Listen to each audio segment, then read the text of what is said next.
चलिए बेटा, आज की क्लास शुरू करते हैं। ये हमारी क्लास नंबर 7 है। इससे पहले हम लोग क्या क्या कवर कर चुके हैं मैं एक बारी फटाफट आपको बता देता हूँ। सबसे पहले हम लोगों ने मैनेजमेंट का मीनिंग हम लोग क्लियर कर चुके हैं। फिर एफिशिएंसी एंड इफ़ेक्टिवनेस हमने क्लियर किया है। उसके बाद हमने ऑब्जेक्टिव्स पढ़े हैं, ऑब्जेक्टिव्स ऑफ मैनेजमेंट। देन हमने importance of management last class में हम लोगों ने डिस्कस किया है। तो अब उससे अगले स्टेप पे हम लोग जा रहे हैं और आज का जो हमारा टॉपिक है वो है नेचर ऑफ मैनेजमेंट।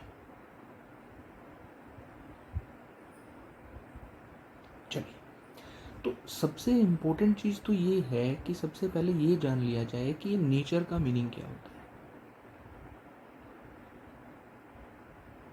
तो नेचर का मतलब एक तरीके से आप गुण बोल सकते हो, मतलब जो काबिलियत आपके अंदर किसी चीज़ को करने की है उसको नेचर बोलते हैं। एक तरीके से इसको नेचर बोला जाता है। तो नेचर जैसे एक पर्सन को बहुत ज़्यादा गुस्सा आता है, बहुत ज़्यादा एंग्री हो जाता है, शॉर्ट टेम्पर्ड है, तो मतलब वो उसका एक नेचर है। तो वहीं से ही मैनेजमेंट के बारे में कुछ बातें सामने आती हैं। जैसे कि मैनेजमेंट जो है इसके लिए अलग से एक डिग्री कोर्स होता है। जैसे भाई आपको डॉक्टर बनना है तो डॉक्टर के लिए जो है अलग अलग कोर्सेज होते हैं कि आपको MBBS ये कुछ कोर्स करना होता है। अगर आपको दांतों के डॉक्टर के लिए बनना है तो डेंटल का कोर्स करना पड़ेगा। तो मतलब इस तरीके की चीज़ें हैं उन चीज़ों के लिए। तो ऐसा ही मैनेजमेंट में होता है कि मैनेजमेंट के लिए आपको डिग्री करनी पड़ती है, जैसे कि MBA होती है। और स्पेशली जो हमारे IIMs हैं जो मैनेजमेंट के रिगार्डिंग है, और हमारे हरियाणा में भी है रोहतक में, तो वहाँ पे स्पेशली MBA वगैरह होती है मैनेजमेंट में। उसके लिए नेशनल लेवल पे एक एग्ज़ाम भी होता है। तो एक तो डिग्री होती है, ये चीज़ हमने पढ़ ली। और भाई देखो, जितने भी स्कूल हमारे लोकल एरिया में हैं, क्या सभी के अंदर एक जैसा मैनेजमेंट है? अलग अलग तरीके से लोग मैनेज कर रहे हैं। किसी स्कूल के प्रिंसिपल कुछ और वर्क कर रहे हैं, किसी दूसरे स्कूल में किसी और तरह की पॉलिसीज़ काम कर रही हैं। तो वो सारे सिस्टम भी सेम नहीं है, सिमिलर नहीं है, वहाँ पर भी सब कुछ अलग अलग चीज़ें हैं। तो ये सारी चीज़ें हो गई। तो इसी तरीके से हम लोगों ने यहाँ पे नेचर के बारे में बात करनी है मैनेजमेंट की, कि भाई मैनेजमेंट के लिए एक डिग्री चाहिए। अच्छा, मैनेजमेंट करने के लिए एक्सपेरिमेंट्स भी किए जाते हैं। एक्सपेरिमेंट्स भी किए जाते हैं मतलब सपोज़ कीजिए कि एक स्कूल है और वो स्कूल अपने स्कूल में बच्चों के काउंटिंग को बढ़ाना चाहता है। मतलब नंबर ऑफ़ स्टूडेंट्स उसके पास ज़्यादा हो, उसके पास स्ट्रेंथ ज़्यादा हो स्टूडेंट्स की, उसका ये कुछ गोल है। तो अब उस गोल को कैसे बढ़ाया जाए? भाई अच्छे से एडवर्टाइजमेंट करो, ये एक गोल हो सकता है कि भाई ऐड टीवी में ऐड दो या न्यूज़पेपर में ऐड दो, या फिर आप कुछ बैनर्स वगैरह बनवा के पैम्पलेट्स वगैरह वो बंटवा दो, मतलब कुछ भी XYZ। तो बहुत सारी चीज़ें हैं। स्कूल अलग अलग तरीक़ों को बार बार ट्राई करते रहते हैं। अब वो ट्राई करना एक तरीके का एक्सपेरिमेंट ही है। अब वो ट्राई करते रहते हैं, कोई किसी चीज़ में सक्सेस हो जाता है, कोई किसी चीज़ में सक्सेस हो जाता है, और फिर उसी के बेसिस पे बिज़नेस को आगे बढ़ाते रहते हैं। तो मतलब हर किसी की अपनी एक स्ट्रेटजी है जिसके अकॉर्डिंग वो चलता है। तो ये एक्सपेरिमेंटेशन, कुछ रूल्स एंड रेगुलेशंस बनाना, ये सारी चीज़ें आती हैं नेचर ऑफ मैनेजमेंट में। नेचर ऑफ मैनेजमेंट को बेसिकली 3 पॉइंट्स में कैटेगराइज किया जाता है। सबसे पहला पॉइंट है मैनेजमेंट एज अ साइंस। ये सबसे पहला पॉइंट है कि मैनेजमेंट एज अ साइंस, मतलब मैनेजमेंट जो है वो साइंस की तरह है। सबसे पहले तो यही बोला जाता है। अब आपको ये समझना है साइंस क्या होती है। 10th क्लास तक आप लोगों ने साइंस के बारे में बहुत कुछ पढ़ा है। तो साइंस में कुछ कॉमन सी चीज़ें हैं कि भाई पहले तो किसी भी चीज़ के लिए साइंस में नॉलेज होनी ज़रूरी है। जैसे कि आप बुक वगैरह पढ़ते हो, तो बुक जो है, जो बुक्स हैं वो एक तरीके की सोर्स ऑफ नॉलेज है, सोर्स ऑफ नॉलेज है। चलिए, एक तो नॉलेज होनी ज़रूरी है। साथ ही साथ फिर उसके एक्सपेरिमेंट होने ज़रूरी हैं। अगर एक्सपेरिमेंट्स नहीं करोगे तो पता नहीं चलता। साइंस में सारी चीज़ें एक्सपेरिमेंट बेसिस पे होती है। मतलब अगर लॉ ऑफ ग्रेविटी देखना है तो कोई चीज़ ऊपर की तरफ उछाल के देखिए, अगर नीचे जैसे मैं इसको छोड़ दूँ तो ये नीचे आके गिर जाता है, तो इसको लॉ ऑफ ग्रेविटी बोलते हैं। अच्छा, ये लॉ ऑफ ग्रेविटी एक ख़ास बात है। मतलब कुछ भी है, कोई भी लॉ है, साइंस एक स्पेशल चीज़ पे चलती है जिसको बोलते हैं कोज एंड इफेक्ट रिलेशन। इस चीज़ को समझना पूरा पॉइंट समझ आ जाएगा आपको कि ये कोज एंड इफेक्ट रिलेशन क्या है। जैसे अगर मैंने ये पेन ऊपर से नीचे की तरफ ऊपर छोड़ा तो ये पेन नीचे आके गिर गया, तो मैंने पेन छोड़ा, ये कोज था, और ये नीचे आके गिर गया, ये इफेक्ट है। और इसका रीज़न कोज में ही छिपा हुआ है कि लॉ ऑफ ग्रेविटी, यानी कि एक ग्रेविटी फोर्स है अर्थ की जिसकी वजह से ये पेन नीचे आके गिर गया। तो ये रिलेशन एस्टेब्लिश करता है साइंस। अब इसके किसी भी लॉ में आप देख सकते हो कि भाई बारिश कैसे होती है, तो वही है वेपोरेशन होता है, जो बादल बनते हैं उसके बाद बारिश होती है। तो मतलब वो सारा कोज एंड इफेक्ट है कि भाई गर्मी होती है जिसकी वजह से बादल बनते हैं, और उसके बाद जो एयर सर्कुलेशन है वो जहाँ पे जैसा होता है, ट्रीज ज़्यादा होते हैं कम होते हैं, उस तरीके से पूरा फिर अपना बारिश का प्रोसेस रहता है। तो ये सारी चीज़ें तो मैनेजमेंट को बाद में पढ़ेंगे, पहले साइंस के बारे में हम लोग जान रहे हैं। तो हमने दो बातें तो जान ली भाई, नॉलेज की ज़रूरत है, एक्सपेरिमेंट्स की ज़रूरत है, और बेटा ये सबसे important cause and effect relation, कि यहाँ पे cause and effect relation establish करना होता है ऑटोमेटिकली ही होता है। चाहे आप किसी भी साइंस के फंक्शंस वगैरह के बारे में देख सकते हैं।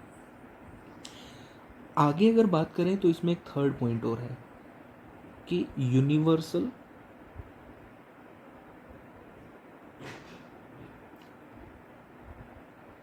वैलिडिटी,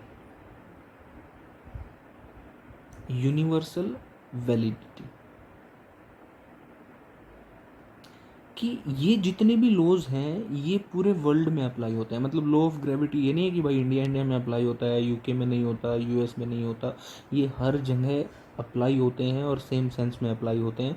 ये स्पेशल चीज़ है। अच्छा, इसी यूनिवर्सल वैलिडिटी में एक बात बहुत ही स्पेशल है कि ये जो लॉज होते हैं, लॉज जो हैं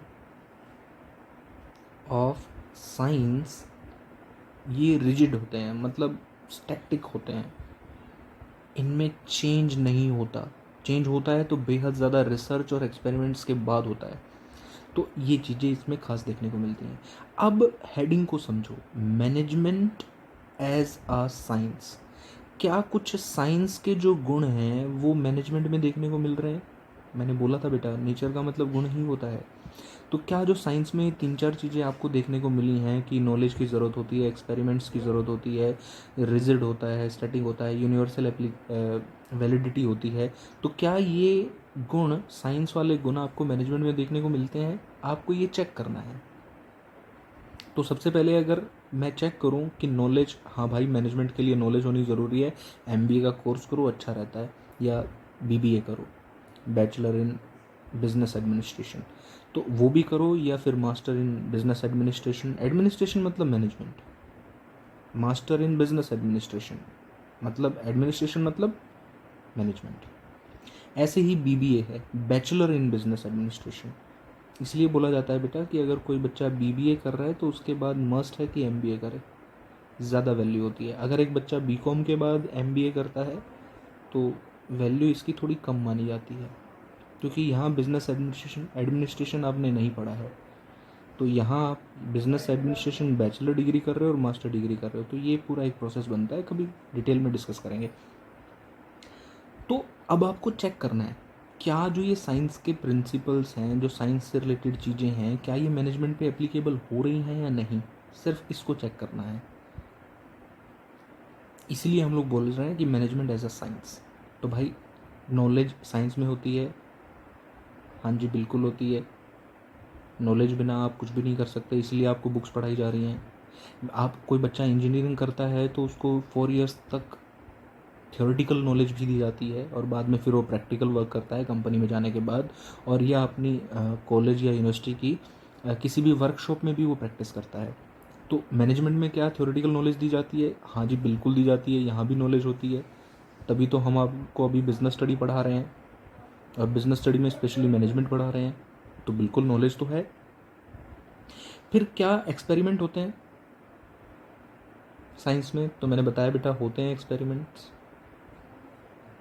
क्या मैनेजमेंट में भी एक्सपेरिमेंट होते हैं? बिल्कुल होते हैं। एक मैंने बताया था कि एक स्कूल अगर अपने स्टूडेंट्स को बढ़ाना चाहता है तो वो बहुत सारे उसके पास ऑप्शंस हैं, वो अलग अलग ऑप्शंस को अप्लाई करके देखेगा और चेक करेगा कि सक्सेस किस में मिल रही है।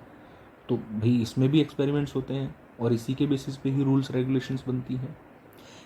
इसके जो प्रिंसिपल हैं उनकी वैलिडिटी यूनिवर्सल वैलिडिटी है, तो क्या इधर के जो प्रिंसिपल है उनकी वैलिडिटी भी यूनिवर्सल है? तो बिल्कुल है। यहाँ पे जो प्रिंसिपल हैं वैसे ही प्रिंसिपल यहाँ पे हैं। प्रिंसिपल जैसे स्कूल का भी अपना एक ये प्रिंसिपल वैसे अलग होते हैं, वो अलग वाले प्रिंसिपल होता है। कोई भी बिजनेस है जिस हिसाब से यूएस में चल रहा है, कोशिश की जा सकती है कि इंडिया में भी उसी हिसाब से चलाएं, क्योंकि अगर यूएस में वो बिज़नेस सक्सेस है तो इंडिया में भी हो जाएगा। लेकिन सबसे मेन ये है कि जिस हिसाब से साइंस के जो रूल्स हैं वो रिजिड होते हैं, उस हिसाब से मैनेजमेंट के जो रूल्स हैं वो रिजिड नहीं होते, क्योंकि इनका डायरेक्ट लिंक होता है ह्यूमन से, और ह्यूमन बिहेवियर कभी भी स्टैटिक नहीं हो सकता। दो पर्सन्स जो हैं वो बिहेवियर में कभी भी सेम नहीं हो सकते, इसीलिए बोला जाता है कि ये स्टैटिक होता है, रिजिड होता है, इसके जो प्रिंसिपल्स हैं, जो रूल्स हैं, बट इसके नहीं होते। चलिए आगे बढ़ते हैं, एक बार उसी चीज़ को दोबारा से देखते हैं कि मैनेजमेंट एज अ साइंस। तो साइंस में सबसे पहली चीज़ है कि सिस्टमाइज्ड बॉडी ऑफ नॉलेज, कि साइंस में पूरा सिस्टम होता है नॉलेज को गेन करने का। मतलब आपको जब फर्स्ट टू 10th क्लास तक भी साइंस टीच की जा रही है तो वो पूरे एक प्रॉपर प्लानिंग के साथ की जा रही है कि पहले ये बताना पड़ेगा, देन ये, मतलब एक साथ सब कुछ नहीं बताया जा सकता। तो वो सिस्टमाइज्ड बॉडी ऑफ नॉलेज है, मतलब सिस्टम से उसमें नॉलेज प्रोवाइड की जाती है। एक इंजीनियर है तो उसको फर्स्ट ईयर में ही सारा नहीं पढ़ा दिया जाता, उसको स्टेप वाइज चीज़ों को कराया जाता है। और जब कोई चीज़ आप स्टेप वाइज कर रहे हैं तो उसमें ख़ास बात ये है कि वो आपके सामने एक कोज एंड इफ़ेक्ट रिलेशन एस्टेब्लिश करता है।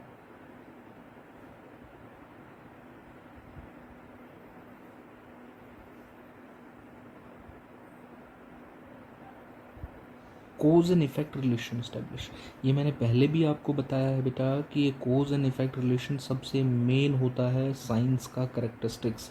मतलब साइंस में एक ख़ास चीज़ देखने को मिलती है कि हर चीज़ के पीछे, कोई भी थ्योरी हो साइंस की, उसके पीछे कोज एंड इफेक्ट रिलेशन होता है। जैसे अगर ट्री पे से मैंगो नीचे गिर रहा है तो जो मैंगो नीचे गिर रहा है उसकी कोज क्या है? ग्रेविटी। और वो नीचे गिर रहा है वो उसका इफेक्ट है कि भाई वो नीचे गिर जाता है, तो वो उसका इफेक्ट है। और उसके होने का रीज़न क्या है, कोज क्या है? ग्रेविटी। तो मतलब साइंस के जिस जैसे लॉ ऑफ ग्रेविटी है तो वो भी है। जैसे अब अगर मैं ये पेन है तो इसको धक्का लगा रहा हूँ तो ये फोर्स है, लॉ ऑफ फोर्स भी है, क्योंकि ये आगे की तरफ जा रहा है। तो कोज तो है कि भाई मैं इसको धक्का लगा रहा हूँ, पीछे से फोर्स कर रहा हूँ, और इफेक्ट क्या आ रहा है कि ये आगे की तरफ मूव कर रहा है। तो मतलब साइंस में कोई भी चीज़ हो उसमें कोज एंड इफेक्ट तो पक्का रिलेशन एस्टेब्लिश होगा ही होगा। अब क्या यही करेक्टर जो है ये आपको क्या मैनेजमेंट में देखने को मिलता है? तो मैंने पहले भी आपको अभी भी बताया था कि बेटा ये करेक्टर मैनेजमेंट में देखने को मिलता है। मैनेजमेंट में भी कोज एंड इफेक्ट रिलेशन एस्टेब्लिश होता है। मतलब अगर मान लीजिए कोई बिजनेस फेल कर जाए तो फेल करने का कोई तो रीज़न होगा ना बिजनेस में, तो फेल होना इफेक्ट है और उसका अपने आप में जो कोई रीज़न होगा वो उसका कोज है। तो मैनेजमेंट में भी कोज एंड इफेक्ट रिलेशन एस्टेब्लिश होता है, लेकिन मैं फिर कहूँगा बेटा साइंस में जो कोज एंड इफेक्ट रिलेशन एस्टेब्लिश होता है वो बहुत हार्ड होता है। हार्ड इन द सेंस कि रिजिड होता है, मतलब उसको इतनी जल्दी से चेंज नहीं किया जा सकता। लॉ ऑफ ग्रेविटी बहुत सालों से हम लोग समझ रहे हैं इसको और इसको पढ़ रहे हैं, इसको इतनी इजीली चेंज नहीं किया जा सकता। लेकिन जब मैनेजमेंट की बात करेंगे तो क्योंकि मैनेजमेंट ह्यूमन के साथ डील करता है, ह्यूमन रिसोर्स के साथ डील करता है, तो वहाँ पे जो हार्डनेस है वो उतनी नहीं है बेटा। इसके जो कोज एंड इफेक्ट रिलेशन बनते हैं वो बहुत ज़्यादा रिजिड नहीं होते, थोड़े से लाइट होते हैं। तो ये चीज़, तो आगे बढ़ते हैं। नेक्स्ट है हमारा principle based on experimentation. Specially ये बोला जाता है कि जो मैनेजमेंट के प्रिंसिपल हैं वो ऑब्जर्वेशन बेस्ड होते हैं, और इसमें बहुत सारे ईयर्स की प्रैक्टिस होती है, यानी कि बहुत सारे सालों तक आप एक्सपेरिमेंट करते रहते हो। अभी जैसे कोरोना वायरस है, इसकी वैक्सीन बनाने के लिए भी बहुत सारी ऑब्जर्वेशंस करनी पड़ रही हैं, लेबोरेटरी में काम चल रहा है, एक्सपेरिमेंटेशन हो रहा है, तब जाके ये चीज़ फाइनलाइज हो पाएगी।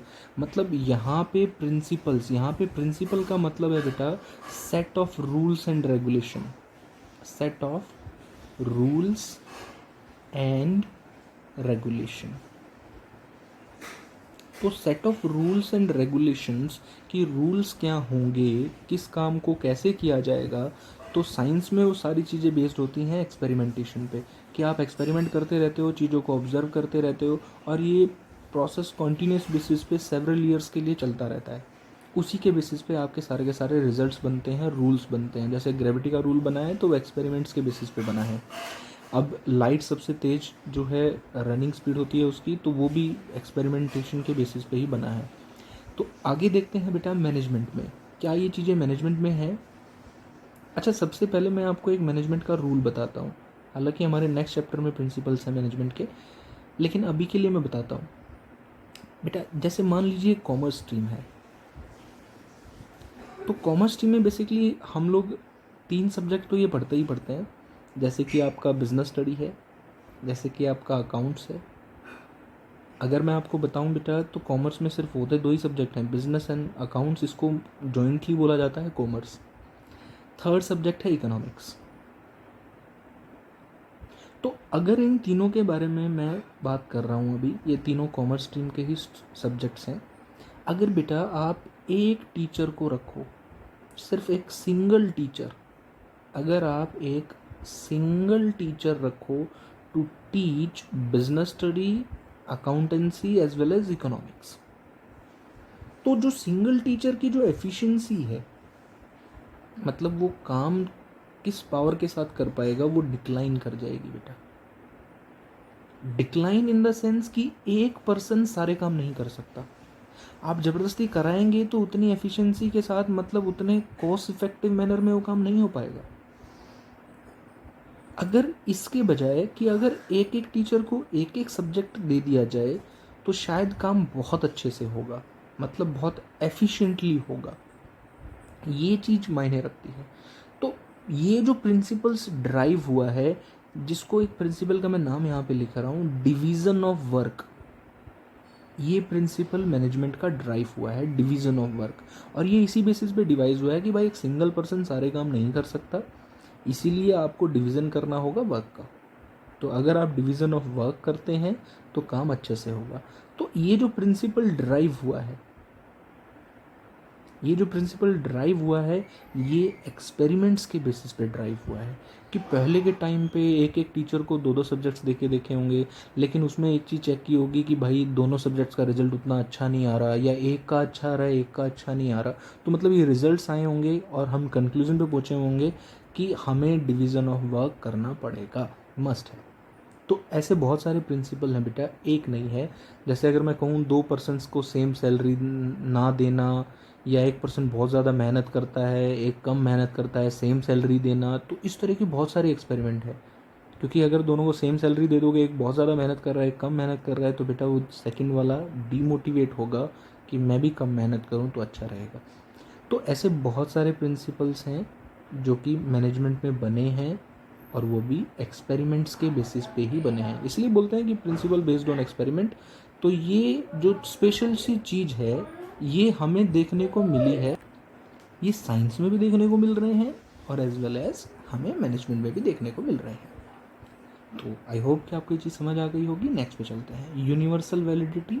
मैंने पहले भी बताया था बेटा कि जो साइंस के रूल्स हैं, या आप लॉज भी कह सकते हो,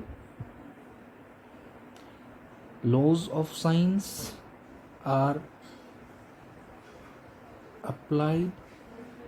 बेटा ये अप्लाई होते हैं एक तरीके से पूरे वर्ल्ड में।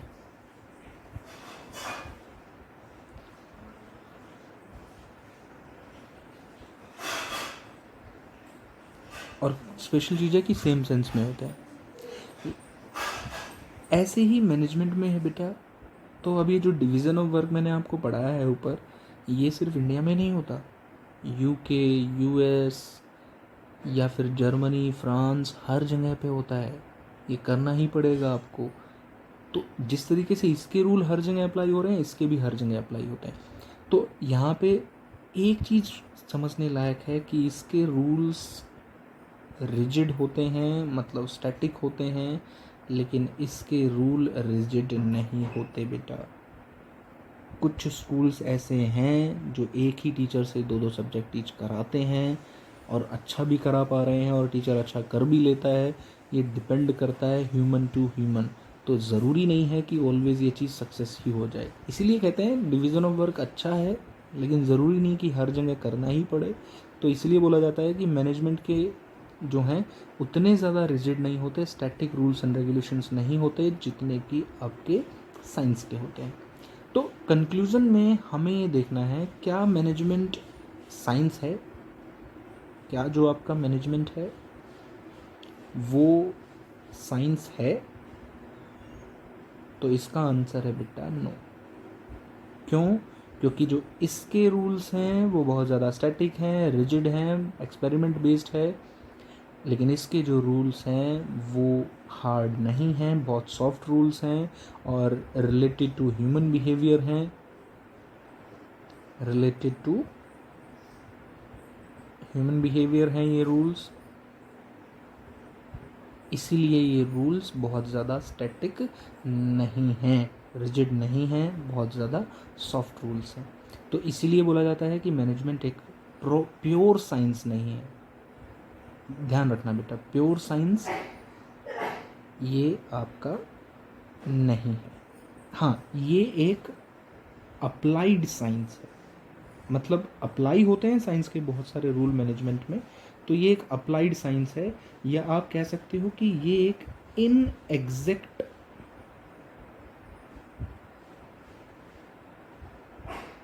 साइंस। इनएग्जैक्ट। अब अगर ये मैं इनवर्ड हटा दूं तो एग्जैक्ट, तो भाई एग्जैक्ट तो नहीं है ये। एग्जैक्ट साइंस ये नहीं है, ये सिर्फ अप्लाइड या इनएग्जैक्ट साइंस है कि कुछ चीज़ें कॉमन देखने को मिलती हैं between science and management, but सारी कॉमन नहीं है। वो मैंने आपको ऊपर क्लियर कर दिया। आई होप कि आपको ये चीज़ समझ आ गई होगी। So thanks for watching.